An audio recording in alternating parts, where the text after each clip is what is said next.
From the Ticats Audio Network, this is Ticats Today with Louie B. Yes, it is Ticats Today for a Friday, April the 22nd, 2022. 52 days until the Ticats season opener, 23 days until day one in training camp, and 11 until the 2022 CFL Draft. Louie B here with you, as I normally am, on Ticats Today on the Ticats Audio Network. Thanks for checking us out. Really do appreciate your support. And remember, if you have any comments, questions, or concerns, you can hit me up on Twitter at @LouieB_TV. And you may have noticed I threw an extra wrinkle into my countdown list here on the show. If you're a regular listener, you know that I often, if not always, start the show by telling you how many days there are until the Ticats season opener. And today it is 52. But I also added how many days there are until the CFL Draft, because that is right around the corner. 11 days, less than 2 weeks until the 2022 both global draft and national draft happening on the same day, May 3rd. And that's where we're going to focus most of today's show, as in just a little bit, we're going to be joined by CFL.ca managing editor and senior writer Chris O'Leary. Lots to get into with Chris. He's got a couple of great pieces up right now on CFL.ca, so we'll get into that with him. We'll also be talking kind of recent draft picks, as 2021 first round, 5th overall draft pick Coulter Woodmansey is going to be by. And then we'll check in with 2020 first round pick, 8th overall, Mason Bennett, the defensive lineman that the Ticats took. And both guys had breakout seasons in year one. And we'll take a trip down memory lane. Obviously, draft was a little bit different the last 2 years as the pandemic changed all of our lives. But it was still a special moment for them, so we'll get into that with both Coulter and Mason coming up in just a little bit.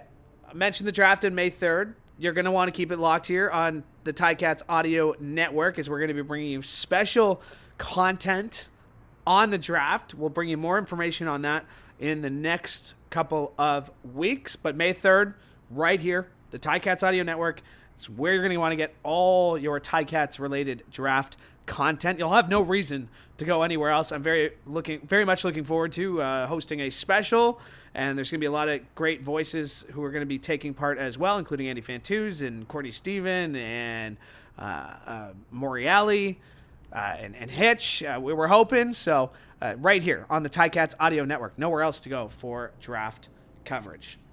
All right, let's start the show as we normally do with the news and notes around the Ticats and the rest of the CFL. And just one Ticats roster note to tell you about, as they added American receiver Anthony Johnson.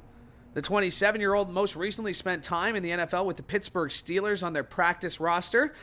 He's a native of South Carolina, Rock Hill, South Carolina. Also spent time with the LA Chargers and the Tampa Bay Buccaneers, and played his college ball just over the Niagara River at the University of Buffalo. Ticats making that signing on Wednesday.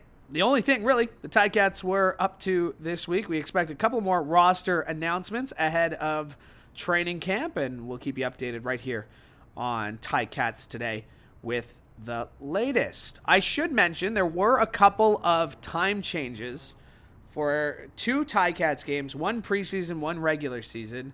So if you've already put the Ticats schedule in your calendar, just quick update. Their preseason home game, scheduled for May 28th. It was originally scheduled for 1 p.m., now happening at 7 p.m. So it's the preseason home game, May 28th against the Owls, 7 p.m., not 1 p.m. Regular season, week 6 against Ottawa at Tim Hortons Field, originally scheduled for 4 p.m. It'll now take place at 5 p.m. to accommodate a doubleheader as part of Touchdown Atlantic. So the Argos and Rough Riders will play at 2 p.m. Eastern. Ticats and Red Blacks will play at 5 p.m. Again, that game was scheduled to start at 4, so just a quick update to your schedule on that one. And the other piece of news and notes I wanted to get to, a pretty big one, and we're going to get into it with CFL.ca's Chris O'Leary. But the CFL published their 3rd and final edition of the top 20 prospects eligible for the 2022 CFL Draft. And kind of a big jump for number 1, as he was nowhere on the list prior, but John Mechie III, out of the University of Alabama, went from unranked to number 1. The Brampton native, he's a wide receiver, is now at the top of the list from the CFL Scouting Bureau, and that's comprised of player personnel directors and GMs from the league's 9 clubs, as well as CFL scouts. So John Mechie III at the top of the list from the University of Alabama. Jesse Luketa was at 1. He's dropped to 2nd. He's a linebacker at Penn State University from Ottawa. Tyrell Richards moved from 4 till 3, the linebacker out of Syracuse. Trey Ford, the Niagara Falls native quarterback out of the University of Waterloo. He is 4th, and Jalen Philpott dropped from 2nd to 5th, the receiver out of the University of Calgary. And his receiver brother, Tyson Philpott, is now currently sitting at 6th, a drop of 1 spot from 5th. But the full 20 players of the 2020 Spring Scouting Bureau available at CFL.ca. And for more on that, let's bring on my first guest today. He is the managing editor at CFL.ca.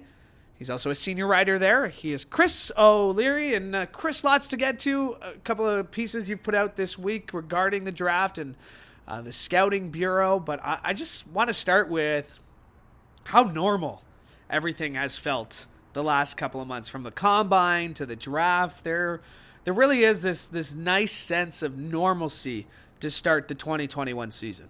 Yeah, I think 100%. You just you look at what's happened in the last years. I think about what we were doing a year ago, right? We were still kind of wondering what was going to happen with the season. We didn't have it kind of solidified yet. It ended up being delayed.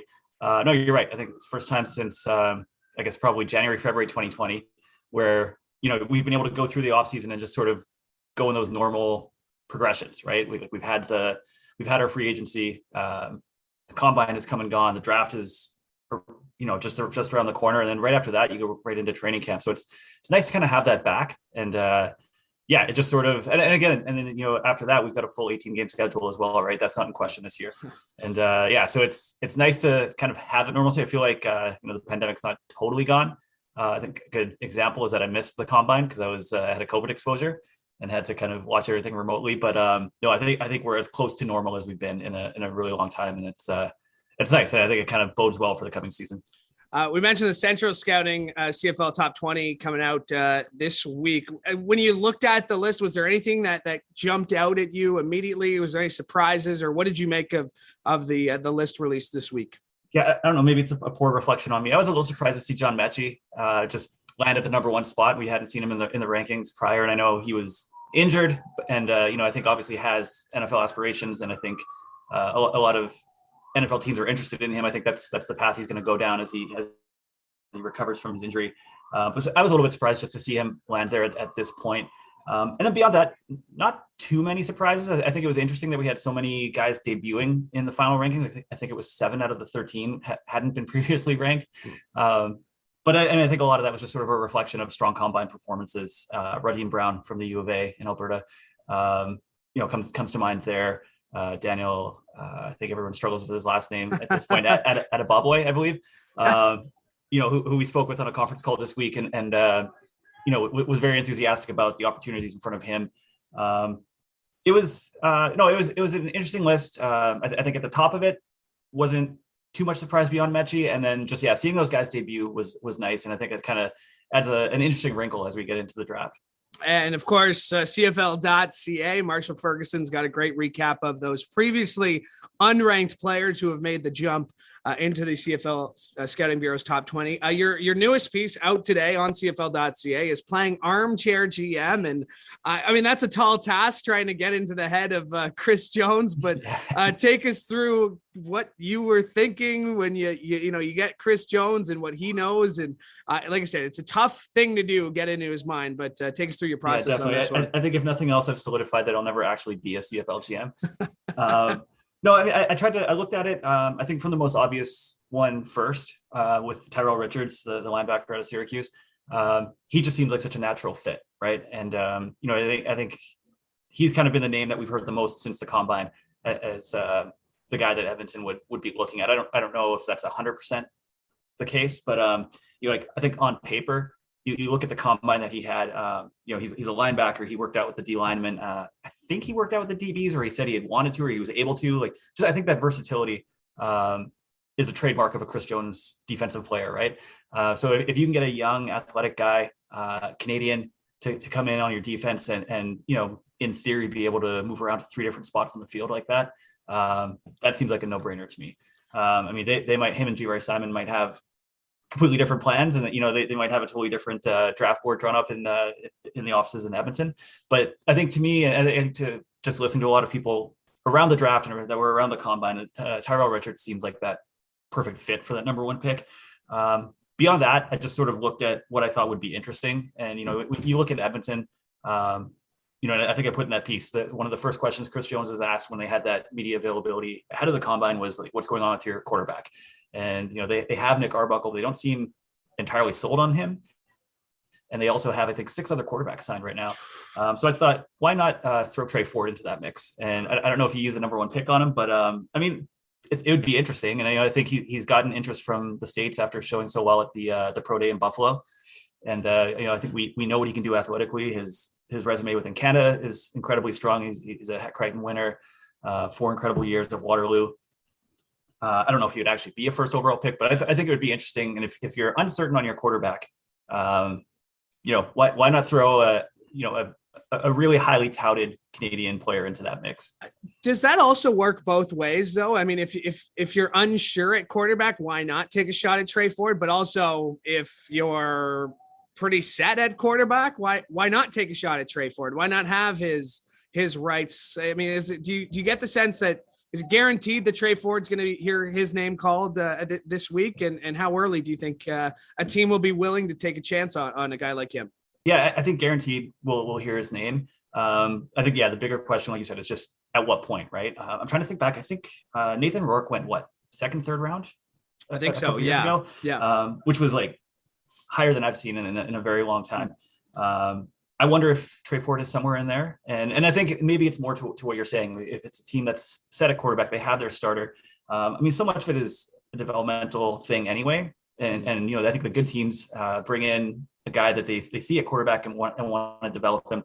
And I think that's probably what BC had in mind with Nathan Rourke as well. And they probably didn't anticipate Mike Riley retiring this off season. But if you can get a good young quarterback who happens to be Canadian in behind someone that's proven, I imagine it was like Zach Collaros or Jeremiah Masoli. Yeah, Dane Evans, for example. Just throwing it out there. Who knows? No, that makes sense for our purposes right now, definitely. But no, I think you're right. Like if you've got a good veteran quarterback in a stable situation on a good team, that's the perfect place for a young quarterback, Canadian or American, to kind of learn the game, learn the pro level, and just sort of be ready for a few years down the road and to kind of take over that spot. You're right. Edmonton doesn't have that right now. I mean, I think they could in Nick Arbuckle. I feel like a lot of people are higher on him than it seems like Edmonton might be right now. But I think that's the ideal situation for a young quarterback. You might not get to play early, but you learn a lot behind. Let's talk about the Ticats and what they might do with the 8th overall pick. I look at their roster and it seems pretty much set. It doesn't look like the Ticats are in need of any starters. The offensive line, they got a lot of guys who are going to come in and compete for camp, but we also know traditionally, the Revenbergs and Coulter Woodmansey, who's coming up later on in the show. And, go back Sirocco. I mean, they've always traditionally done well drafting offensive linemen in the draft. It's always a position that the Ticats and the CFL pays attention to at the draft. But what do you think they're looking at 8 and who is out there for the Ticats? I think that's one part where I maybe struggle just to kind of see who's going to be around at 8, just because it's such an unpredictable thing. And I mean, like we were talking about before we went on air, Jake Burt came out of nowhere last year and, ended up being the number 1 pick. And then I think in a lot of ways, if he's healthy and ready to go, that's almost like a bonus rookie for you this year in Hamilton too, right?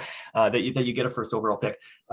It's hard for me to say. I think Marsh had Josh Archibald from McGill in his mock draft going to Hamilton. I think he said in his write-up that he, for some reason, always chooses a D lineman, and it never works out that way in his mock. But No, I think there's a ton of options, and I think what's really interesting about the CFL draft is that it sometimes isn't obvious, right? Like you can literally take any position, and I think you can never go wrong with O-line. And I think and that's something I wrote in the Armchair GM piece today too. Is that I think there's like 6, 7 O-linemen in the scouting bureau from 10 to 20, and there's a lot of good ones in there. And you can never go wrong there. The more Canadians you have up front, the more it helps your roster overall in terms of ratio flexibility.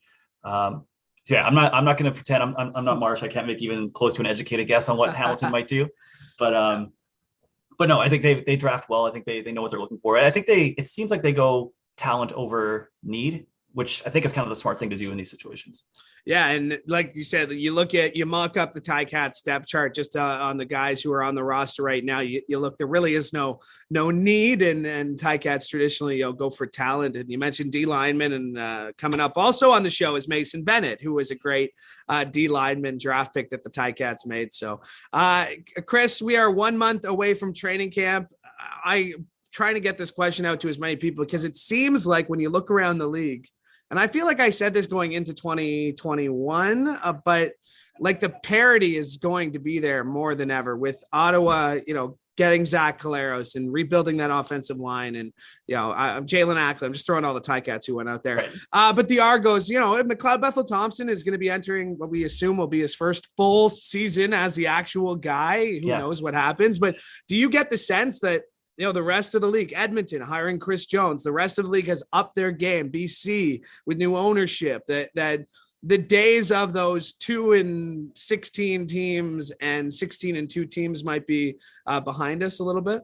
I mean, you kind of hope so. It would be a nice change, right? I know just over the last decade, we've seen a lot of dominance from Calgary. I know Montreal went through a really rough stretch. I think the East Division as a whole kind of has always had a team or two that's sort of suffered. And we've seen so many crossovers the last few years. So I think that's something that started to change last year. We didn't see a crossover in the East. I know Ottawa had their troubles, but you look at the other 3 teams, right? And they were all really good. And I think obviously, like you said, Ottawa is much better now. I think we're going to see parity in a way that we haven't in a very long time. I think especially in the East is going to be really tough. I mean, you look at all those 4 rosters right now, and like one of those teams won't make the playoffs, right?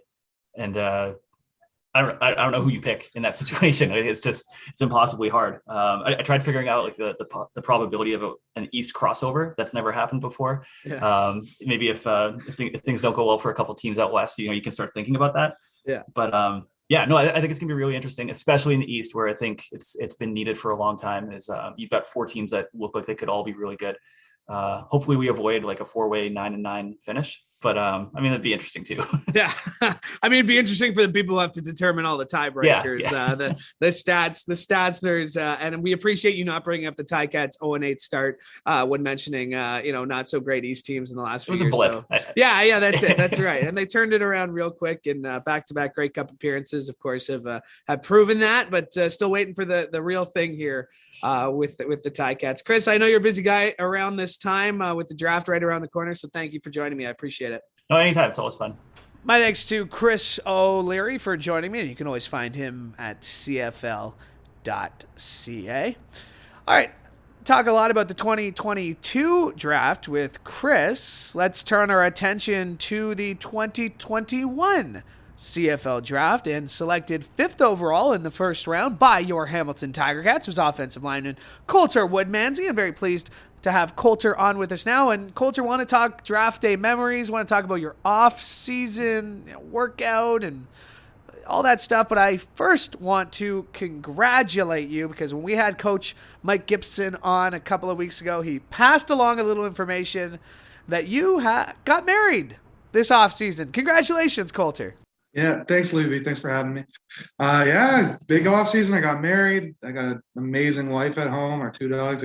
I'm family-wise, everything is as good as could be. That was an amazing moment, getting to get married, doing the honeymoon, doing all that, and making it work with the off season. It was great. And did you get married? Did I see you got married in Niagara-on-the-Lake, Pillar and Post? Is that right?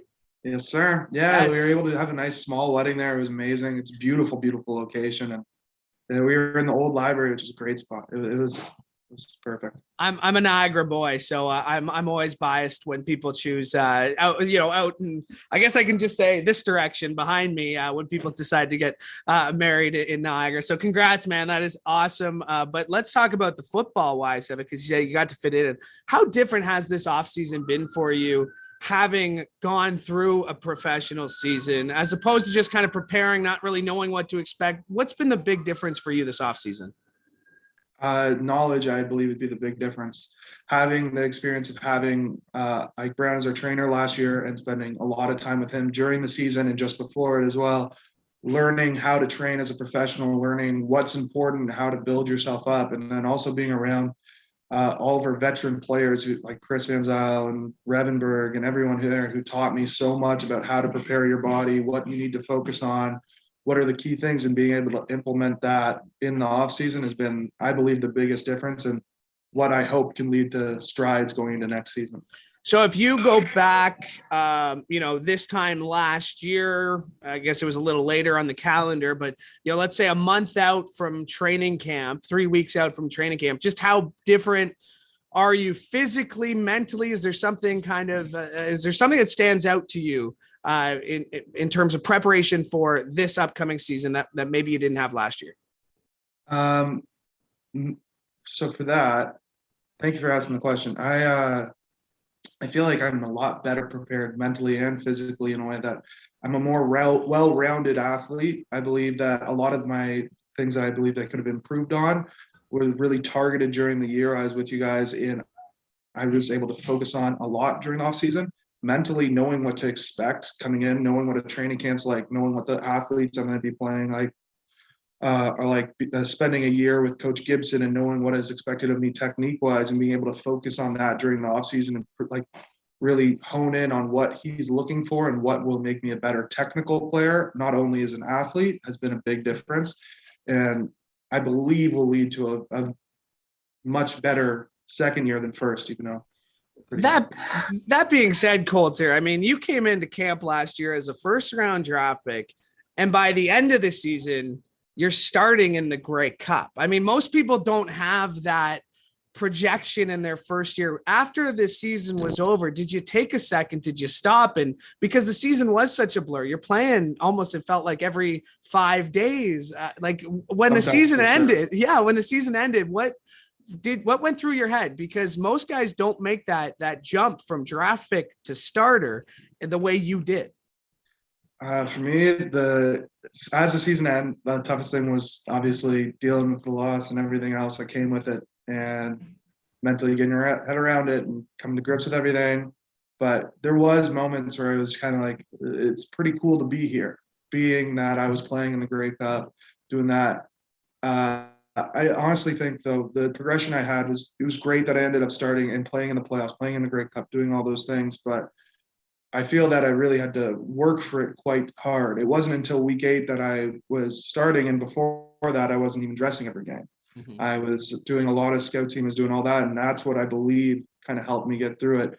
Focusing in on trying to help everyone else around me, focusing in on taking care of all the small things in my life that I wouldn't be able to if I was starting, and really building throughout the season during that first half where I wasn't playing, I believe kind of let me feel that I earned where I was. And that was where my progression came from during the year that got me to believe that I was at the level to play and start. And there's moments during that period where I started playing, moments where I got to the Grey Cup where I took a moment, I took a step back, and this is kind of amazing. I'm doing it. But yeah, I think it was a pretty great year. And looking back, there could be things I feel like I want back. There's always things you want back, but it was a pretty cool rookie year. Now looking at the offensive line, Yarbs is gone. Jordan Murray's gone. Sirach's gone. But I'm really impressed with the guys who've decided to recommit to this team, and Joe and Jesse. And how important is that to have the continuation, especially last year where there were so many changes in and out, dealing with injuries? How important is that continuation, from last year to this year in order to build chemistry and just be a better unit? Yeah, I think we've done a fantastic job, like our front office and the whole team together. It's a fantastic job. We continue to bring back a core of people that work well together. You can see it as like Guys like Kay Okafor have been with the team for quite a while. Same thing with Revenberg signing on for another contract. He wants to be here. So many guys just want to be here and play together because the way the team kind of embraces us and they're so good to their players that it does a huge job for continuity and having us feel comfortable together and understand how to communicate, understand how everyone works together. We already have a plan for how we prep for a game and how we watch tape as a unit, how we stay and do all those extra hours. And those guys are already all on board. Everyone who you mentioned we have a really good culture because the team has kept a core working together for so long.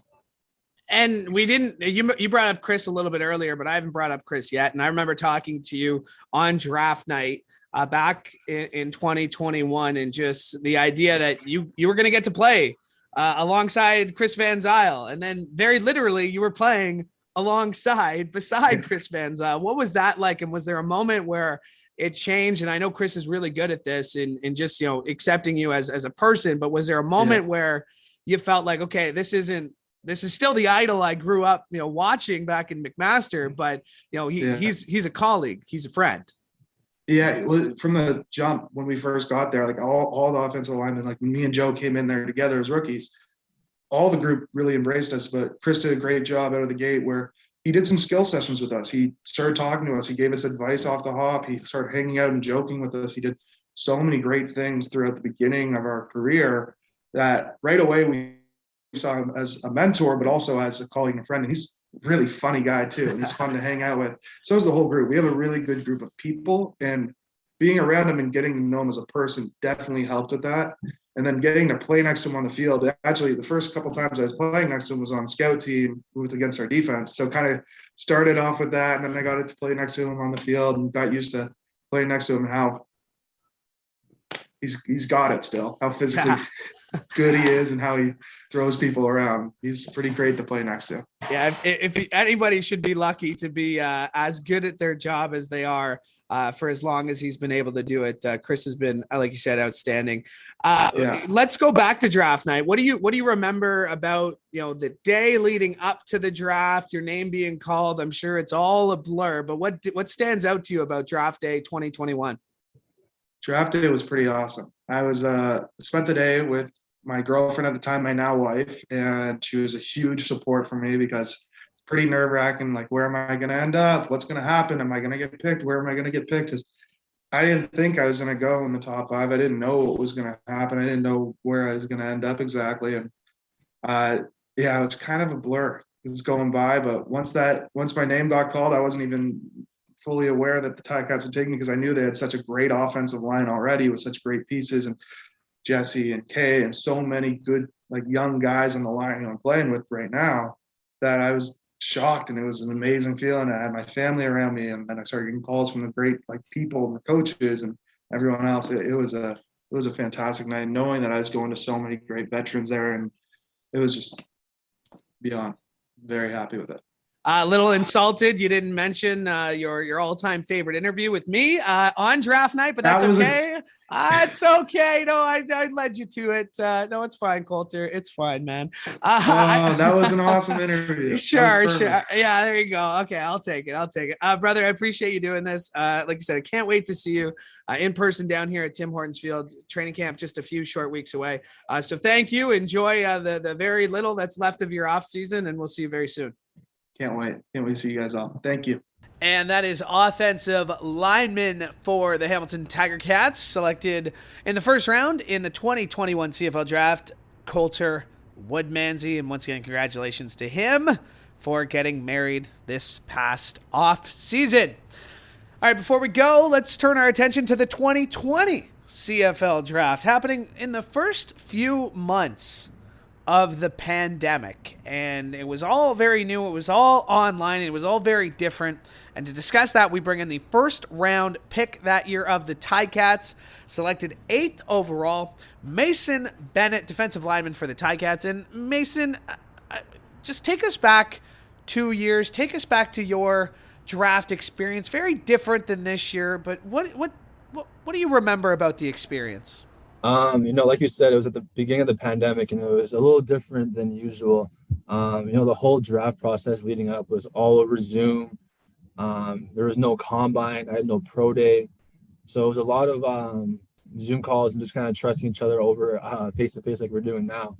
And then of course on draft day, I'm down in the States watching it on TV, and it's a little delayed from the international crossing there.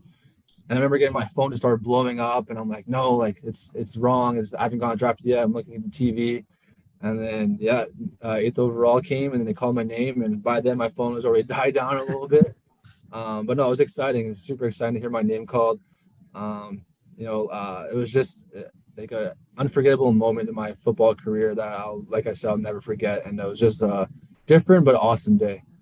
Now, I remember I went back and watched the interview in the night of the draft. You and I actually talked that night, and you had said that, you were kind of thinking that the Ticats were going to be picking you because of the such an in-depth interview process that they put you through. Now that, 2 years from that, what do you remember about that interview process? And what do you have, piece of advice for somebody who was in that process a few weeks ago at the Combine?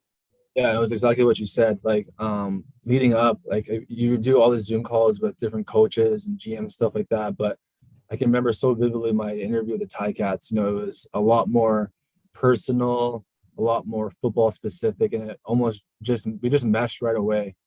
Any advice that I give to a guy coming in is just prepare for the football questions, prepare for the tough questions.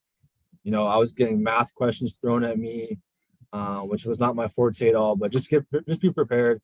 Practice your math, even though you haven't done it in a while, maybe, but just prep. It's like playing as a pro, right? You gotta just come prepared. So that'd be my number one advice for guys coming in. Now, speaking of being a pro, you're actually going to be entering your second season now. It should be your third, but we know what happened in 2020. But how different has this offseason been for you after having that year of professional experience under the belt, maybe some instructions from your coaches? Just how different has this offseason been like for yourself? Oh man, this is my first ever offseason in my whole life. Usually in college you have that offseason, but you still have spring ball, you still have workouts, you still have class.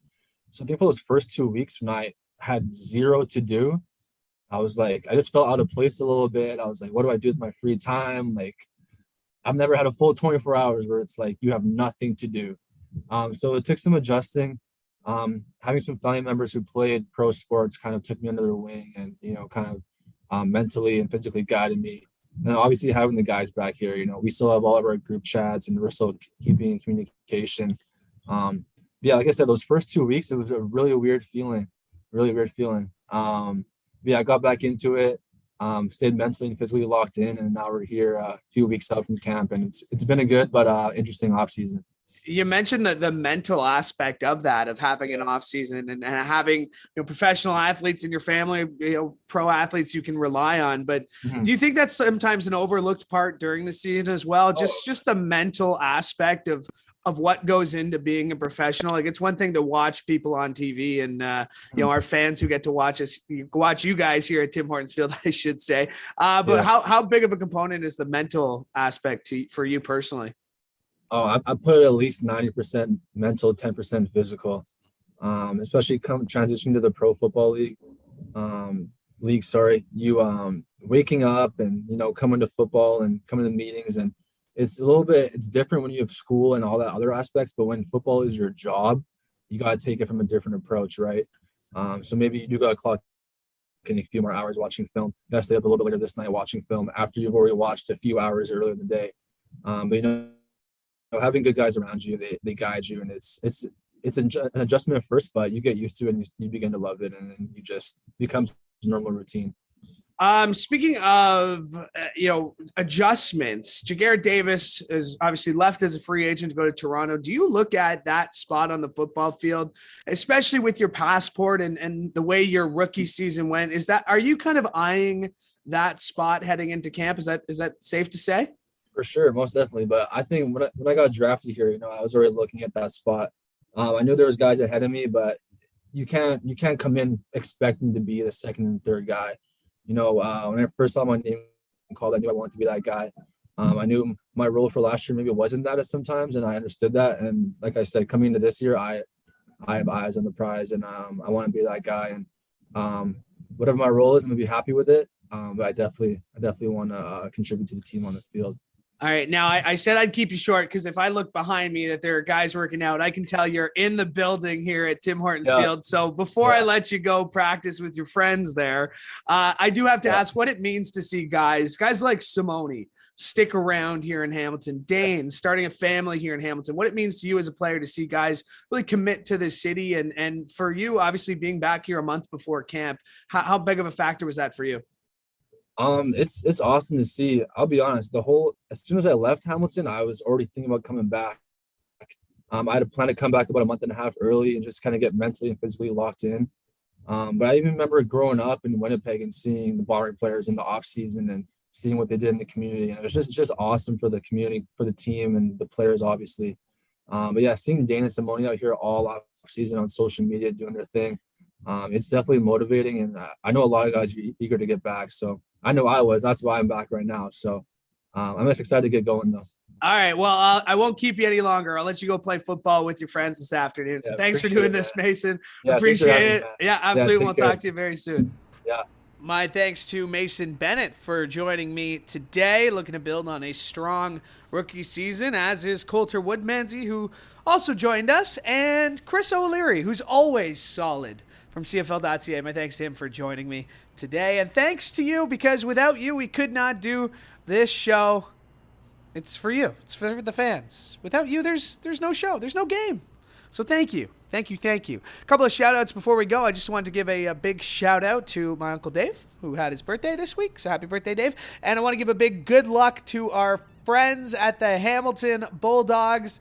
They took a 1-0 series lead in the first round of their OHL playoff series, going for the OHL championship, going for the Memorial Cup. So from us here at Ticats today, good luck. Go, Dogs, go. They are next in action on Monday as they take on Peterborough for Game 2. And don't forget, Forge FC takes on FC Edmonton at Tim Hortons Field on Saturday. That's a 4 o'clock kickoff. Hopefully you can join us down here at Tim Hortons Field, but if not, catch the game on One Soccer. I hope you have a fantastic weekend. Enjoy the weather. For the Ticats Audio Network, I'm Louie B. Hoping you have a great day.